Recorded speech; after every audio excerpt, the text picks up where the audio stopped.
First off, just pumped up for Nick Allegretti. It's pretty easy for Nick. Play here at the University of Illinois, have a great career, work real hard to get to the NFL. And first year, not only you make it and have a great year, you win the Super Bowl. So really excited for him. Had a chance to watch all of the game yesterday and know how hard it is to get there. And I assume it's really hard to win it. I don't know much about that. But other things going on here. Every year we're going to lose coaches, and we lost an outstanding coach in Austin Clark, and another outstanding coach in Gilbert. But when we lose guys, just like when we lose good football players, you want to replace them with good guys too. And I feel like we've done that. I had a chance to, first off, to interview a lot of people. But it was kind of obvious when I interviewed Jimmy Lindsley and Al Davis that they would be the perfect fit for what we want to do. Didn't really know either one that well. When I was out on the recruiting trails early in December, I went through, I think it was Hutch, and I met Al Davis, and before I left, I said, hey, give me your number. I was that impressed with him. And you're always kind of, trying to have a list of players and a list of coaches available in case positions open up. Again, started, just guys that I trust in the profession as far as defensive line play. Both of them came up. Of course, Jimmy Lindsay came up, and he knew a little bit about our program, coming from Western Kentucky. So anyway, both the guys are here. They already hit the road, recruiting hard, and starting the process of helping us improve our players that we have here on our current roster. Take your question. Is it something you were seeking, Lovie, to switch from two coaches in the secondary and one up front, and then vice versa? Well, I think you have a lot of options with your coaching staff on how you arrange it, and I think you start over each year. And where we are, we're going to have a lot of young defensive linemen. Simple as that. I thought it made sense, and we have the back end, secondary-wise, we have some guys that's played a lot more football back there. I thought it just made sense to get them, in order to get our team better, to have two guys and split the defensive line. I assume Al Davis may open up some connections from the JUCO ranks if you want to go that way? I'm looking staff-wise. Don't matter where they come from or what they've done. We have a high school coach, Corey Patterson, on our staff. Having a junior college coach, and Al Davis will, good guys I feel like fit well. We'll go with him. But yes, Al has a lot of connections there. Both guys, Jimmy and Al, also have recruited, the southern part of our country hard, particularly the Atlanta area, Georgia area. So we're expecting big things there too. Yes. What was it about Al in that first meeting that just made him just stick out to you and made you want to have his number just in case for something like this? You're not married? No. Anybody married in here? Yeah. Is it just one thing? You met your wife, just one thing she did? No, it's a lot of things, right? No, that's how it was with mine. Just not one thing that stuck out. We won't, we talk an awful lot around here about we develop the man first. So we need a guy that knows how to do that.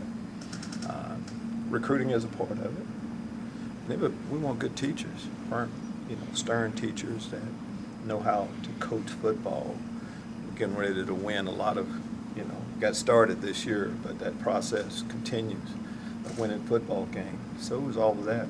But once you start talking to people, if they're a good fit. And it was obvious. That kind of, going back to why two guys, I like both of the guys, too, and everything that I thought and knew that they would bring to the table. How do you foresee the arrangement kind of working, Lovie, from a strategic standpoint? Do both guys lead a meeting room? Do you split up? It's the same way. It's the same way. The meeting rooms, we split up the secondary.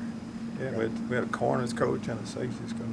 If you kind of look around, there are some people that have two D-line coaches. Some have two secondary coaches. So it's no different on that, except for with one guy, You know, in the past, Coach Clark had 4, and that was a big group. Now we can get more individual instruction. Right. That's how we'll do it. So. Is that something that excites you, that there's more teacher to, player kind of one-on-ones potential that could go on? Yes, and especially with the group. Again, as I say, a young group, coming in. We lost a lot of older defensive linemen. We like the young group coming in, but so we'll give them more hands-on instruction. Lovie, the coaching staff in itself, when you first started here was more of an NFL flair. Now you're going more to the college ranks, and with hiring losing Austin Clark, but hiring Jimmy Lindsay, who's also young, a little bit older than the players themselves. Do you like that in a coach to have a younger flair like that? Well, a little bit older. I mean, he's 29. I mean, he's been out a while and he's done quite. Well, still a bit. late 20s. Yeah, you're right, but they're older. NFL guys that are head NFL coaches, right? That are a lot younger. So that don't really mean an awful lot to me. Older, younger, just kind of the right fit. And NFL flavor, I mean, that's who I kind of knew at the time, and I thought that fit. And now that I'm a college coach, you guys very seldom bring up that NFL. I coached in NFL once, right? It seems so long ago. Know a lot more guys that seem like they're in college football, and it makes sense. When you go outside, people you've known, right, from your first staff, obviously you hired some people you know. When you go out, what do you look for? Or what are big traits there? It's I talked early on about guys that know how to just lead first. Good people, You start talking, and I have a lot of guys that I've worked with, a lot of resources. And once you need something or somebody, you start asking around, relying on the people that you know well. You get all type of options. I had a lot of options for these positions. A little who's who on who applied, and I interviewed 5 guys or so personally. But good teachers. Starting off with that, you got to teach football. Young players that don't know the game, and a certain kind of guys. The recruiting brings that up.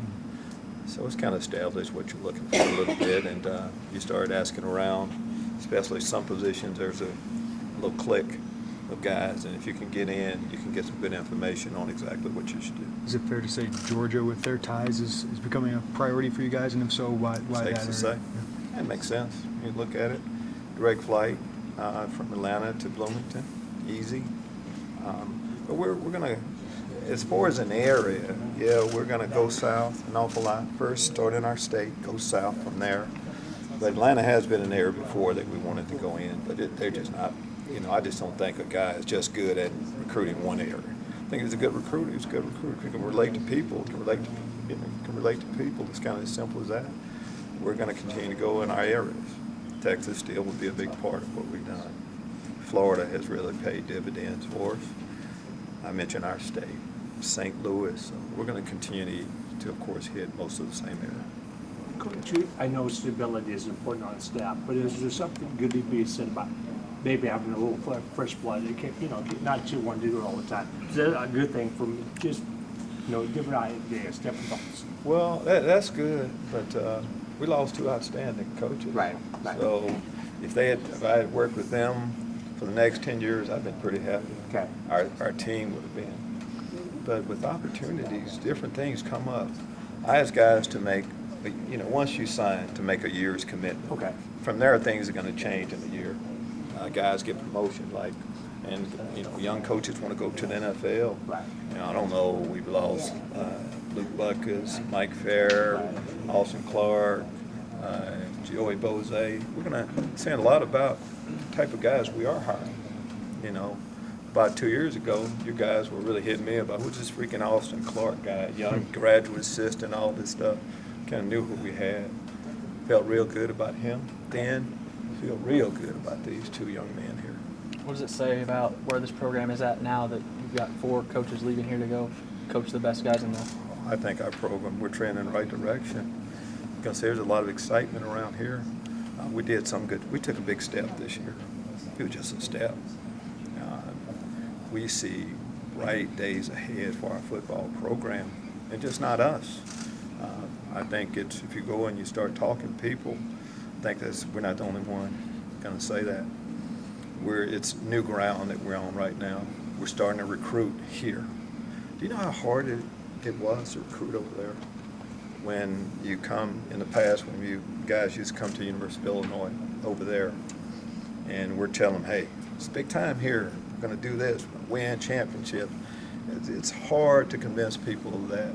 A lot easier in this building here. It's just kind of visual of exactly where our program is going. So again, we're pumped up about the guys down here that are working hard to see. You know, when you taste something, you know, you want to do it again, and that's where we are. We can't wait. When's the start of the next signing period? Will we need to talk to you then, or will you have to wait, or has you got some guys coming in? You're talking about this Wednesday? Yeah, this one. You know, we have, how many scholarships we have available? Not many. We have a few. Tell me how many. I You figure tell you me. would know the number. See, I try not to give out too much information. I want I to see get that. exactly how much you know. We have some scholarships available. A big class coming in Wednesday, no, that's not going to happen. Okay. Will we fill all of those scholarships before we start playing football? Absolutely. I think it's a different day on how recruiting goes a little bit. High school recruiting, there's a lot of ways you can add to your program. We signed, 5 graduate transfers after May. Then you start talking about most of them until a little bit later on, and which we had a few more scholarships available then. So we're going to be a team that's going to keep a few back from now. I think that's just 2020 recruiting as we see it from here on. How much did the success of doing that last year shape what you do this year and moving forward? I think whenever you do something, try something different, and you like it, you lean on it a little bit more, and I think that's easy. There's a lot of good players out there. Is divorce a part of our life, the world? Yeah, it is. Sometimes divorce is a good thing. And then both parties can benefit a little bit from it. There's a certain type of guy, just talking grad transfers in general, I think I've talked about this, but these guys have demonstrated that they're serious students, and they're looking for something that we think we can give them. So we'll keep looking towards that direction. After Wednesday, what's the important thing on your plate? What's coming up for you in the next month or so? And of course, Wednesday is the day. Is that signing day? You see how important that day really is to us. No, for us, it was about, the last time we could be out on the road was this past week. Okay. That was important period of time. Yep. Now we're in, early in the morning workouts, being able to get involved in those. Then evaluating exactly everything that we want to do, that we did last year, what we want to do going forward, continuing to recruit. Spring ball is coming up right around the corner. So it's all of these things. We have a couple of other staff positions too. We Okay. have staff and some of the support roles. So we'll be, finishing up some of those guys too. And I should mention also Zach Grant getting his first, college job. That's exciting also. All of our young coaches, I want them to advance too. Wally Batiku moving to the NFL. Yes. What was the conversations like with that, and what's that mean for your group up front now? Well, for all of the guys that feel like they're ready to take that next step, I'm excited for them.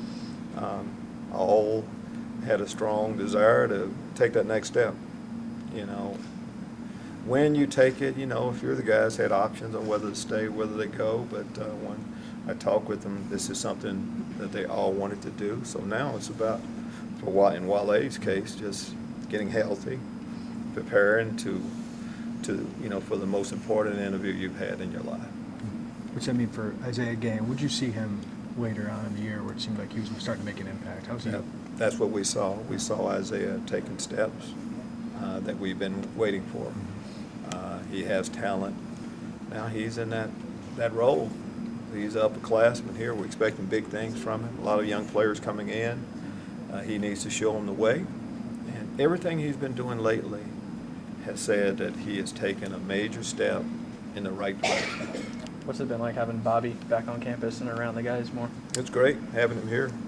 I'm excited about him moving into his new role too.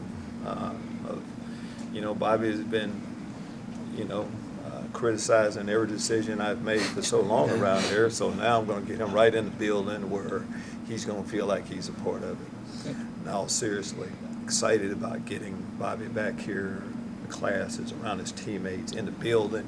There will be some things that he'll be doing football-wise for us, and that's all exciting. He's made so much progress, and just can't wait to see these next steps. I'll be able to see him daily, these next steps he'll be taking.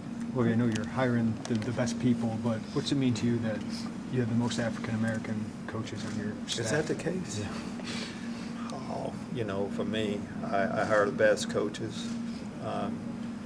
But, sometimes in some places, for whatever reason, you don't see a lot of men of color on the staff. It's kind of hard to understand a little bit that you wouldn't think that men of color can't lead men of color and do it well. So for me, kind of worked out that way. Excited about everybody that we have on our staff, but there's diversity in our building. Lou Hernandez is the only Hispanic American strength and conditioning coordinator in college football. Right. So we love that too. One of these days you're going to see a female walking down through here too. That's a big deal for me. So diversity is definitely important to me. Does that say something about just having opportunity to be a head coach and what that brings to the staff? Yeah, absolutely. To me, if you're qualified, we're going to find you. If you're a great player, we're going to find you. And we're going to mix a lot of different people together and let them do their job, and they're going to do it well. James Franklin said, I think last year, that it's important